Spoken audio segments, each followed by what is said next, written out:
So, in my lifetime, there were several times that I used cough medicine, and it did help a little bit, and it was an antihistamine that the one I used to use with dextromorphin was a synthetic opiate that acts like a hallucinogen. Even in small doses, it had some effects, some good effects. They used to just relax me, kind of relax the nerves. But it had side effects like you feel a little crappy the next day with the stomach, and it can give a large prostate. So there are bad sides. And when I was a teenager, I took a lot of it. And then when I was like, I don't know, 18 until the day I got off the streets, I would use it like once a year. And I would take like small doses here and there. And it did help. Like if I wasn't feeling good or had like food poisoning or was sick or had an infection where I had a fever, it's my like go-to cure-all. But I, even by the end, where I only used one box in I think it was over a 30-month period, and I was only taking 2 to 4. I don't know uh, when I was sick, so it's really hard to give a spread out. It's kind of like just take two as needed, like the box says. If I'm not feeling too good, but that was my self-medicating, my self-medicating attitude. I guess is the best way to say that. Um, if nobody else is going to treat me, then I have to treat myself. That was the attitude I had. Now, that's a flawed logic. Just because you're asking for help and nobody's helped you yet, or because you're explaining your issue and nobody's helped you yet, doesn't mean that no help will eventually come. Now, nobody's helped me with my nervous system at all. Just this neurologist, that's about it. And myself. I've done a lot. And some of these things gave me like hepatitis or might be some prostate issue, stuff like that. I mean, the antihistamine might have even done some damage to my heart, but the heart didn't start acting up until I started breathing in large amounts of mold. But no matter what, I can deal with those. I can deal with any symptom that started after 15 because I can understand it. I can take responsibility for it. And if it kills me, I can go, oh, well, I did this to myself. But this one with I mean, when my heart goes off or stuff like that, it's the mold mostly, but it could be due to my cigarettes and stuff like that. So I don't blame anybody except for myself, and I deal with it, and that's just how it's easy to deal with. But when something like a disorder that you had as a child that you felt your whole life acts up, it's not that easy. It's not. When you have a heart problem from a drug you took, you go to the doctors and say, hey, I took this drug. I think it's affecting my heart. They believe you. They look into it. They find the drug abuse record. And then there's something they can do about it. There's something you can do about it because you did it. You know what you did, and you can do something about it by telling a doctor what you did. But if somebody else does something to you and doesn't tell you exactly what they're doing, you don't exactly have as much options to try to get help. And you can't exactly take responsibility for something somebody else did either. So it's this whole separate issue, and trust me, it's not fun. It's one thing to get hurt. It's another one thing to be hurt. It's one thing to have long life disabling disabilities because you made a mistake. It's another thing when somebody cripples you for their own purposes or their own mistakes. Those are two very separate things. But I did want to mention some of my cough medicine abuse. Um, there really wasn't much of it from age 20 to 21 all the way up to now. Maybe one box. Actually, that one box was shortly right before I left. I mean, I wasn't taking it. I didn't get that far yet, but I did have a box at about the same time that I was just about to start drinking, and I had started drinking, but I mean really like getting a buzz. I hadn't got a buzz yet. I just started kind of sipping on beer. This is with my relatives. I had plenty of time clean after that, and I had plenty of time clean before that. It's only when I have to deal with nutty people that don't want to listen, and I'm also having to deal with this actual neurological disorder hurting me on the inside. I'm still bumping into things in front of them. I'll give you an example. Um, my my father's third wife's daughter's daughter was staying with us, and she was just kind of crawling on me, having fun. And I jumped like it was like thunder in my nerves. It's like getting tased. And everybody looked like, well, why does it look like you just got hurt or tased? And I explained to him, this is because people did something to me. And I wanted to say, this is because you did this to me, but it wasn't true. Patricia, my mother, did this to me. So that's totally different. People did do this to me. That is a true statement. But I didn't want to say you did this to me because technically my father didn't. He just turned away and didn't pay no attention to it. But there were signs all the time. I mean, I jumped 10 feet when she touched me. And it was only brushing up against the skin. Physical contact causes the pulse to get real strong right through my spine, sends like an electrical signal through like a taser. Oh boy, does it hurt. And this has been going on since I was a child. So I by the end of that, the alcohol I wasn't drinking heavily enough for it to really do anything. There was no herbs that I really found that were safe enough to use. I was researching stuff that was being thrown away at work, that they have a damage bin, just vegetables and healthy stuff, whatever I could find in spices like bay leaves and nutmeg. But I wasn't taking them. I was researching them, seeing if I could use them. Nutmeg, no, out of the question. It's not going to do shit. Bay leaves helped with upset stomach. I still use them today. I also found that certain like drinks, like those what do you call them, V8 green machine, is fantastic. Works great, gives you a lot of energy, helps your nervous system for sure. I discovered some of these things while working for grocery stores, and I still do them today. I still have a lot of high vitamin vegetables I use as like a more of a medication. Try to make a high vitamin shake with spinach, kale, whatever the hell I can find, beets, blend it all together with a little bit of water and drink it down. You can make shots of it, vegetable shots, whatever. No alcohol needed. Yeah, it makes you feel way better than any alcohol will ever do, anyways. But I was kind of trying to find a safe, natural alternative to feel better as well. And I was watching, of course, my family drink quite heavily, mix it with medication, and I'm going back on medication, what's really screwing with me again. But I think this is what they want. I mean, this was my dad's plan for me. This was my mother's plan for me. And it seems like his third wife is all in on it. So I go with it. This is what they tell me to do. This is what the psych doctors keep on telling me to do. But I started feeling worse again.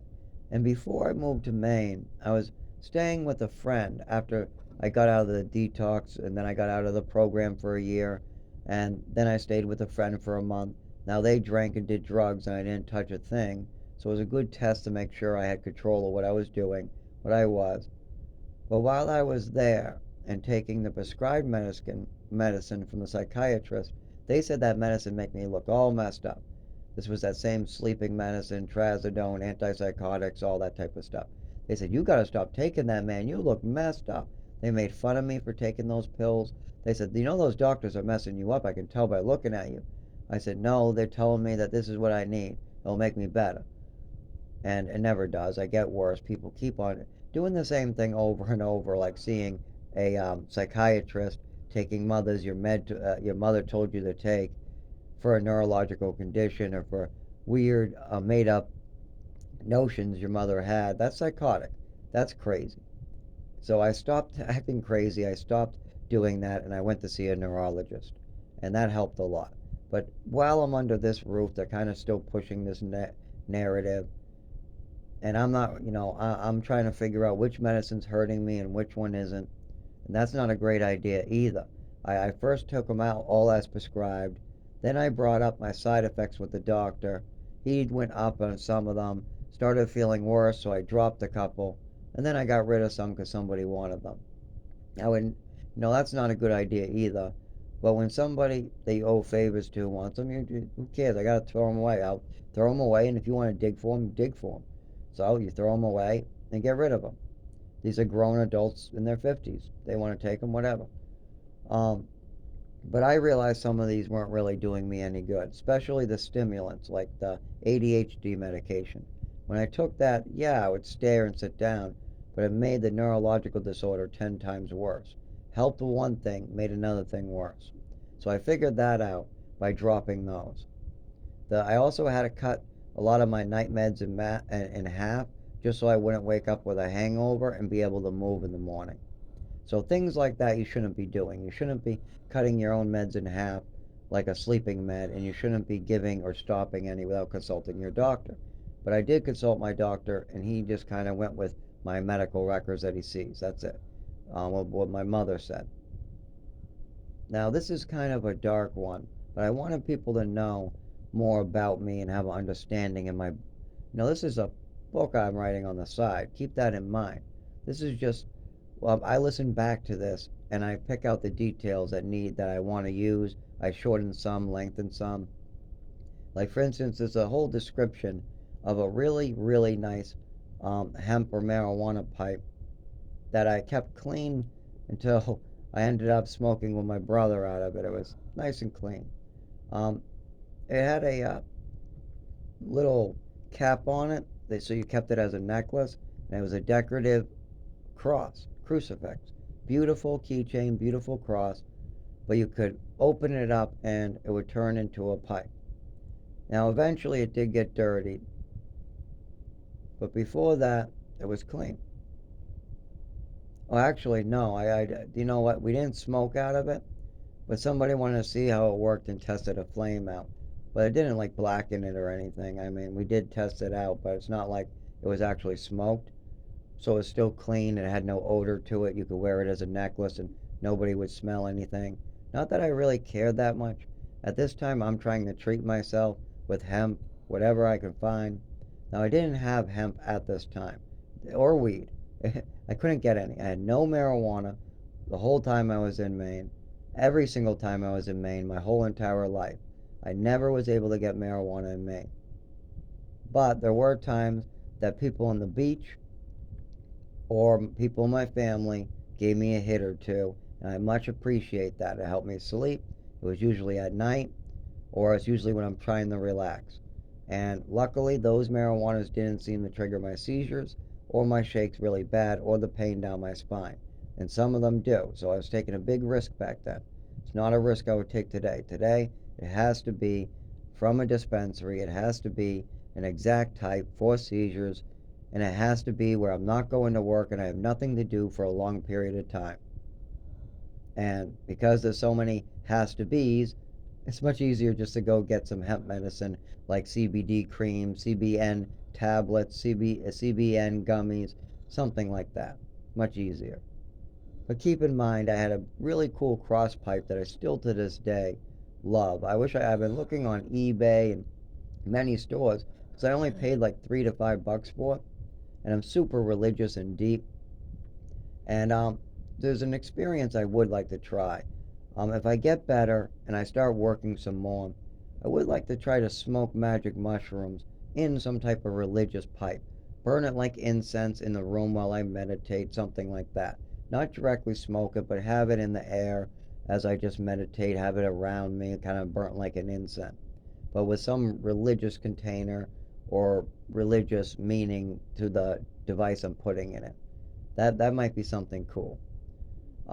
So I was thinking of doing something like that, and that piece you can directly smoke, but they don't sell it. So it'd have to be now like some special religious incense burner like they use in the churches, and then keep that burning next to me as I meditate. But it also has to be legal, and I know the magic mushrooms definitely only help me. I there's not a single bad thing that comes from them. Out of all these years of experimenting, I can tell you that. Now, I don't take them because I can't grow them. I don't buy from dealers.